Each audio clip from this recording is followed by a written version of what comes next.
जय माता दी, जय माता दी, जय माता दी, जय माता दी, जय माता दी, जय माता दी, जय माता दी। चतुर्थो अध्याय इंद्रादि देवताओं द्वारा देवी की स्तुति।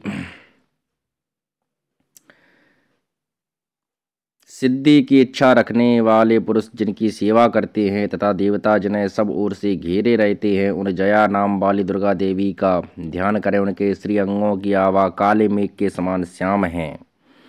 वे अपने कटाक्षों से शत्रु समूह को भय प्रदान करती हैं। उनके मस्तक पर आबद्ध चंद्रमा की रेखा शोभा पाती है। वे अपने हाथों में शंख चक्र कृपाल और त्रिशूल धारण करती हैं। उनके 3 नेत्र हैं। वे सिंह के कंधे पर चढ़ी हुई हैं और अपने तेज से तीनों लोकों को परिपूर्ण कर रही हैं। ऋषि कहते अत्यंत पराक्रमी दुरात्मा महिषासुर तथा उसकी दैत्य सेना के देवी के हाथ से मारे जाने पर इंद्र आदि देवता प्रणाम के लिए गर्दन तथा कंधे झुकाकर उन भगवती दुर्गा का उत्तम वचनों द्वारा स्तवन करने लगे। उस समय उनके संपूर्ण अंगों में अत्यंत हर्ष के कारण रोमांच हो आया था। देवता बोले, संपूर्ण देवताओं की शक्ति का समुदाय है जिनका स्वरूप है तथा जिन देवी ने अपनी शक्ति से संपूर्ण जगत को व्याप्त कर रखा है, समस्त देवताओं और महर्षियों की पूजनीय उन जगदम्बा को हम भक्ति पूर्वक नमस्कार करते हैं। वे हम लोगों का कल्याण करें। जिनके अनुपम प्रभाव और बल का वर्णन करने में भगवान शेषनाग, ब्रह्मा जी तथा महादेव जी भी समर्थ नहीं हैं। वे भगवती चंडिका संपूर्ण जगत का पालन एवं अशुभ भय का नाश करने का विचार करें। जो पुण्यात्माओं के घरों में स्वयं ही लक्ष्मी रूप से, पापियों की यहाँ दरिद्रता रूप से, शुद्ध अंताकड़ वाले पुरुषों के हृदय में बुद्धि रूप से, सत्पुरुषों में श्रद्धा रूप से तथा कुलीन मनुष्यों में लज्जा रूप से निवास करती हैं, उन आप भगवती दुर्गा को हम नमस्कार करते हैं। देवी आप संपूर्ण विश्व का पालन कीजिए। देवी आपके इस अचिंत्य रूप का असुरों का नाश करने वाले भारी पराक्रम का तथा समस्त देवताओं और दैत्यों के समक्ष युद्ध में प्रकट किए हुए आपके अद्भुत चरित्रों का हम किस प्रकार वर्णन करें। आप संपूर्ण जगत की उत्पत्ति में कारण हैं। आप में सत्वगुण, रजोगुण और तमोगुण ये तीनों गुण मौजूद हैं, तो भी दोषों के साथ आपका संसर्ग नहीं जान पड़ता। भगवान विष्णु और महादेव जी आदि देवता भी आपका पार नहीं पाते। आप ही सबका आश्रय हैं।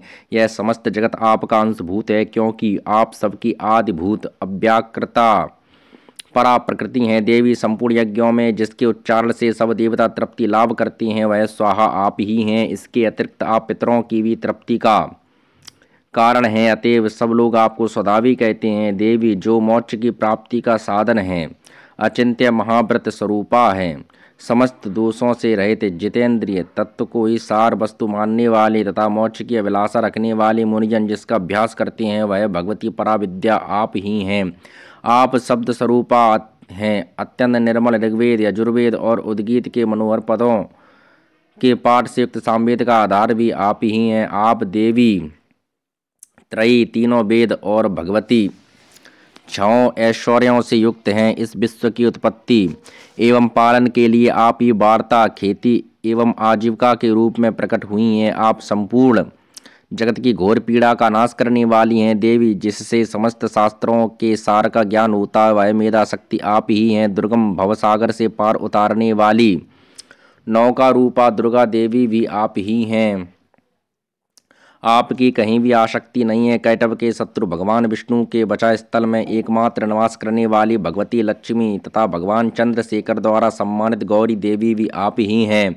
आपका मुख मंद मुस्कान से शोभित निर्मल पूर्ण चंद्रमा के बिंब का अनुकरण करने वाला तथा उत्तम स्वर्ण की मनोहर कांति से कमनीय है, तो भी उसे देखकर महिषासुर को क्रोध हुआ और सहसा उसने उस पर प्रहार किया। यह बड़े आश्चर्य की बात है। देवी वही मुख जब क्रोध से युक्त होने पर उदय काल के चंद्रमा की भांति लाल और तनी हुई भौहों के कारण विकराल हो उठा, तब उसे देखकर जो महिषासुर के प्राण तुरंत नहीं निकल गए, यह उससे भी बढ़कर आश्चर्य की बात है, क्योंकि क्रोध में भरे हुए यमराज को देखकर भला कौन जीवित रह सकता है। देवी आप प्रसन्न हो। परमात्मा स्वरूपा आपके प्रसन्न होने पर जगत का अभ्युदय होता है तथा और क्रोध में भर जाने पर आप तत्काल ही कितने कुलों का सर्वनाश कर डालती हैं। यह बात अभी अनुभव में आई है, क्योंकि महिषासुर की यह विशाल सेना क्षण भर में आपके कोप से नष्ट हो गई है। सदा अभ्युदय सदा अभ्युदय प्रदान करने वाली आप जिन पर प्रसन्न रहती हैं वे ही देश में सम्मानित हैं। उन्हीं को धन और यश की प्राप्ति होती है। उन्हीं का धर्म कभी शिथिल नहीं होता तथा वे ही अपने हष्टपुष्ट स्त्री पुत्र और भृत्यों के साथ धन्य माने जाते हैं। देवी आपकी ही कृपा से पुण्यात्मा पुरुष प्रतिदिन अत्यंत श्रद्धा पूर्वक सदा सब प्रकार के धर्मानुकूल कर्म करता है और उसके प्रभाव से स्वर्गलोक में जाता है। इसलिए आप तीनों लोकों में निश्चय ही मनोवांछित फल देने वाली हैं। माँ दुर्गे, आप स्मरण करने पर सब प्राणियों का भय हर लेती हैं और स्वस्थ पुरुषों द्वारा चिंतन करने पर उन्हें परम कल्याणमयी बुद्धि प्रदान करती हैं।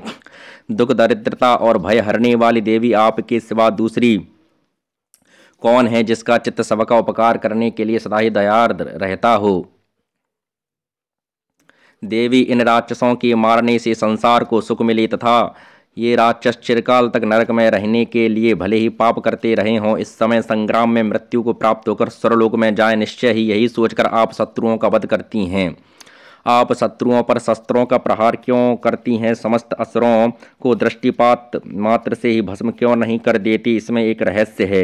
ये शत्रु भी हमारे शस्त्रों से पवित्र होकर उत्तम लोकों में जाएं, इस प्रकार उनके प्रति भी आपका विचार अत्यंत उत्तम रहता है। खड्ग के तेज पुंज की भयंकर दीप्ति से तथा आपके त्रिशूल के अग्रभाग की घनीभूत प्रभा से चौंधिया कर जो असुरों की आंखें फूट नहीं गईं, उसमें कारण यही था कि वे मनोहर रश्मियों से युक्त चंद्रमा के समान आनंद प्रदान करने वाले आपके इस सुंदर मुख का दर्शन करते हैं। देवी, आपका शील दुराचारियों के बुरे बर्ताव को दूर करने वाला है। साथ ही यह रूप ऐसा है जो कभी चिंतन में भी नहीं आ सकता और जिसकी कभी दूसरों से तुलना भी नहीं हो सकती, तथा आपका बल और पराक्रम तो उन दैत्यों का भी नाश करने वाला है जो कभी देवताओं के पराक्रम को भी नष्ट कर चुके थे। इस प्रकार आपने शत्रुओं पर भी अपनी दया ही प्रकट की है। वरदायिनी देवी, आपके इस पराक्रम की किसके साथ तुलना हो सकती है तथा शत्रुओं को भय देने वाला एवं अत्यंत मनोहर ऐसा रूप भी आपके सिवा और कहाँ है। हृदय में कृपा और युद्ध में निष्ठुरता, ये दोनों बातें तीनों लोकों के भीतर केवल आप में ही देखी गई हैं। माता, आपने शत्रुओं का नाश करके इस समस्त त्रिलोकी की रक्षा की है। उन शत्रुओं को भी युद्ध भूमि में मारकर सर्वलोक में पहुंचाया है तथा उन्मत्त दैत्यों से प्राप्त होने वाले हम लोगों के भय को भी दूर कर दिया है। आपको हमारा नमस्कार है। देवी, आप शूल से हमारी रक्षा करें। अंबिके, आप खड्ग से भी हमारी रक्षा करें तथा घंटा की ध्वनि और धनुष की टंकार से भी हम लोगों की रक्षा करें। चंड के पूर्व, पश्चिम और दक्षिण दिशा में आप हमारी रक्षा करें तथा ईश्वरी, अपने त्रिशूल को घुमाकर आप उत्तर दिशा में भी हमारी रक्षा करें। तीनों लोकों में आपके जो परम सुंदर एवं अत्यंत भयंकर रूप विचरते रहते हैं, उनके द्वारा भी आप हमारी तथा इस भूलोक की रक्षा करें। अंबिके, आपके कर पल्लवों में शोभा पाने वाले खड्ग, शूल और गदा आदि जो जो अस्त्र हों, उन सब के द्वारा आप सब ओर से हम लोगों की रक्षा करें। ऋषि कहते हैं, इस प्रकार जब देवताओं ने जगन्माता दुर्गा की स्तुति की तथा नंदन वन के दिव्य पुष्पों और एवं गंध चंदन आदि के द्वारा उनका पूजन किया, फिर सबने मिलकर जब भक्तिपूर्वक दिव्य धूपों की सुगंध निवेदन की, तब देवी ने प्रसन्न बदन होकर प्रणाम करते हुए सब देवताओं से कहा। देवी बोली, देवताओं, तुम सब लोग मुझसे जिस वस्तु के अभिलाषा रखते हो उसे मांगो। देवता बोले, भगवती ने हमारी सब इच्छा पूर्ण कर दी, अब कुछ भी बाकी नहीं है, क्योंकि हमारा यह शत्रु महिषासुर मारा गया।